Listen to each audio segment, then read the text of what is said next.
भक्तों, आपका स्वागत है हमारे YouTube चैनल इम्प्रेस राही ग्रोथ में।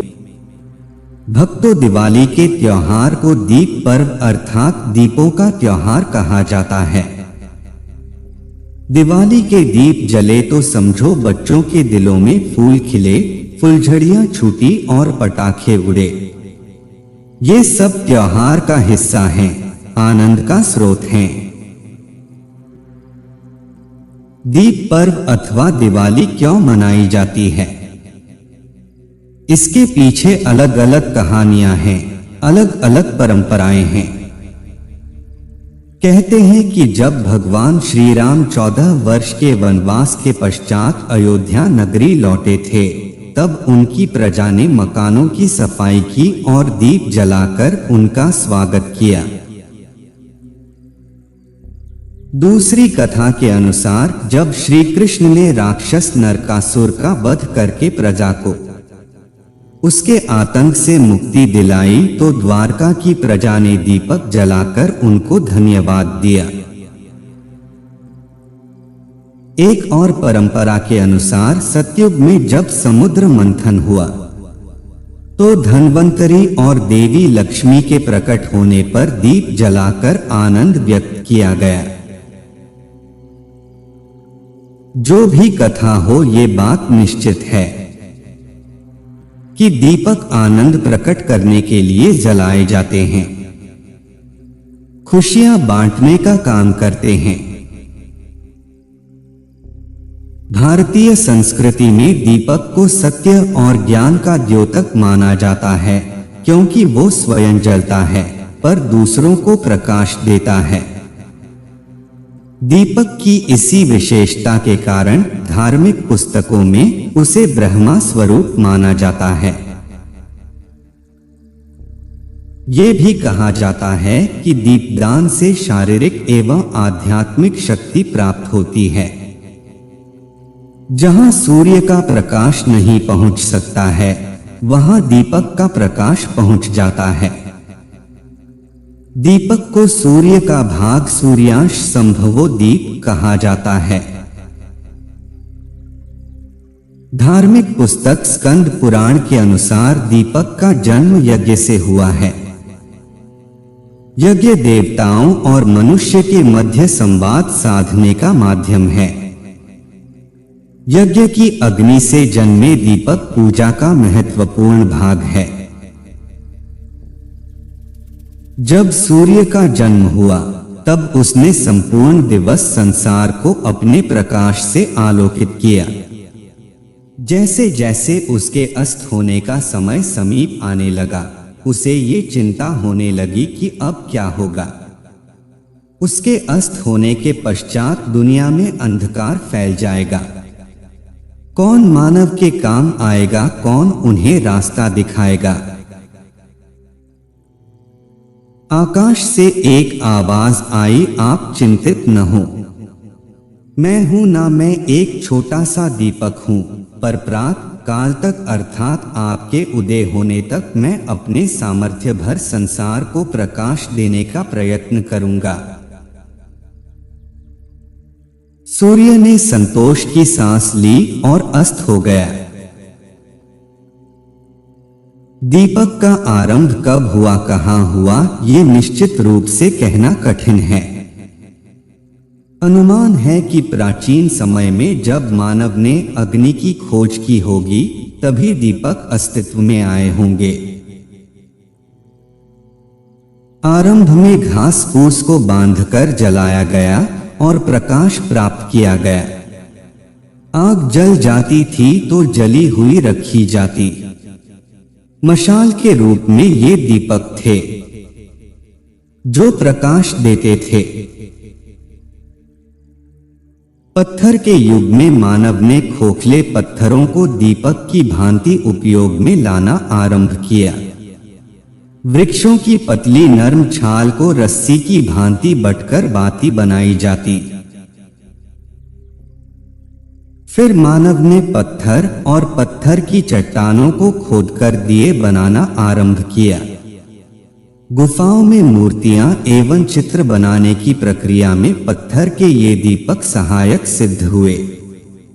भारत में अजंता, एलोरा तथा अन्य स्थानों पर गुफाओं में कला के अद्वितीय प्रदर्शन में पत्थर के दिए काम आए। फ्रांस में विजेरे नदी के किनारे की गुफाओं में पत्थर के दिए प्राप्त हुए हैं। पत्थर के दियों के पश्चात सीप और शंख अस्तित्व में आए। दीपक का आकार बदलता रहा। वृक्ष की छाल बत्ती बनाकर प्रकाश देने का काम करती रही। धीरे धीरे मानव ने मिट्टी के दीपक बनाना सीख लिया। धीरे धीरे जैतून, सरसों और शीशम का तेल उपयोग में लाया जाने लगा। सत्य तो ये है कि आज भी सर्वाधिक मिट्टी के दीपक ही प्रचलित हैं। दीपक की यात्रा की अगली मंजिल थी धातु की खोज। सोना, चांदी, तांबा, पीतल आदि धातुओं को पिघलाकर विभिन्न आकारों के दीपक बनाए जाने लगे। छोटे से छोटे और बड़े से बड़े 6-7 फुट ऊंचे दीपक तैयार किए जाने लगे। उन्हें संभालने के लिए पीतल की मूठ लगाई जाती थी। उस काल में बिजली नहीं थी। समृद्ध परिवारों में उपयोग किए जाने के लिए झाड़ फानूस तैयार हुए, जिनमें एक साथ कई कई दीपक और मोमबत्तियां जलकर दिन के प्रकाश जैसा प्रकाश देते थे। धार्मिक स्थानों में भी फानूस लगाए जाते थे। सुंदर नक्काशी वाले दीपक मंदिरों की छत में लगाए जाते थे।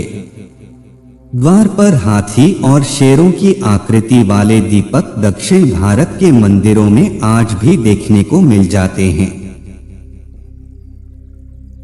प्राचीन धार्मिक ग्रंथों में विभिन्न प्रकार के दियों का उल्लेख मिलता है। महाभारत में रात्रि के समय जब घटोत्कच से युद्ध हुआ तो दुर्योधन ने सैनिकों को हाथों में जलते हुए दीपक रखने का निर्देश दिया था।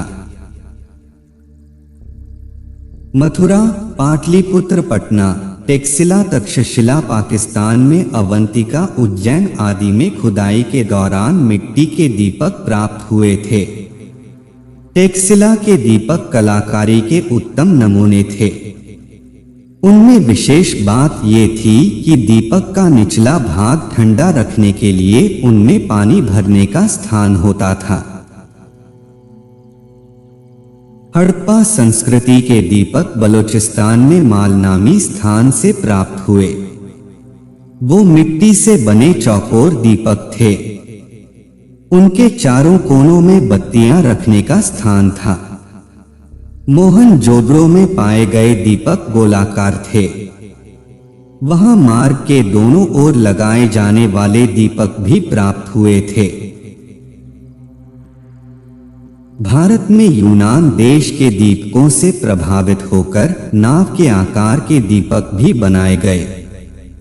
प्याले के आकार के दीपक तो 5वीं शताब्दी से पूर्व तक बनने लगे थे। इनके अतिरिक्त मंदिर में आरती के समय उपयोग में आने वाले पंचमुखी और सप्तमुखी दीपक भी प्रचलन में थे। पूजा के समय दीपक अर्चना दीप कहलाते थे।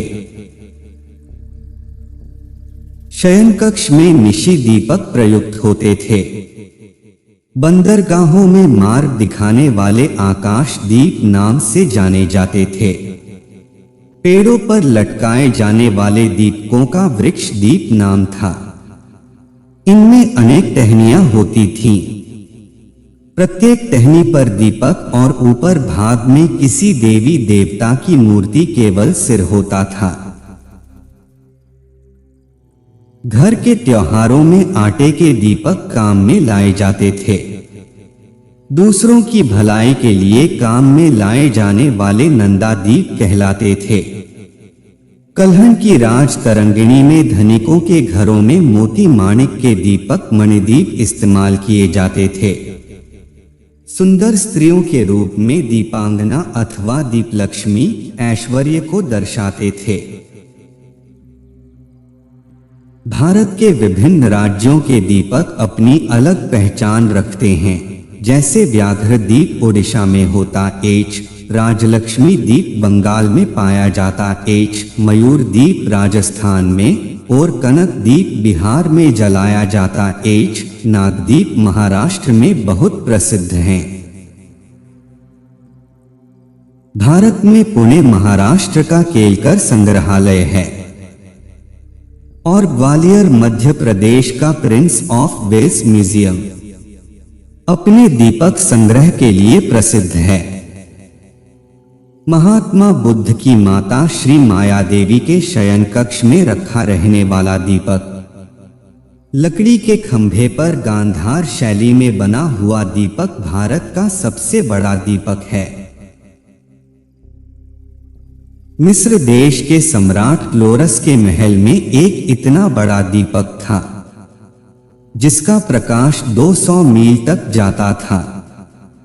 रोम के एक मकबरे समाधि से एक ऐसा दीपक प्राप्त हुआ जो 2000 वर्षों से जल रहा था। मिस्र के पिरामिडों, रोम और ब्राजील के मकबरों, मैक्सिको की घाटियों, मेसोपोटामिया की पुरानी कब्रों के भीतर से जलते हुए दीपक प्राप्त हुए थे। कब्रों में मृत शरीरों के साथ जलते हुए दीपक रखे जाने के पीछे ये श्रद्धा भाव था कि मृत्यु के पश्चात आत्मा को अंधेरे में भटकना न पड़े। उस काल में ऐसे प्रतिभाशाली रासायनिक वैज्ञानिक मौजूद थे जिन्होंने बिना ऑक्सीजन, बिना तेल के जलने वाले दीपक बनाए जो वर्षों तक जलते रहे।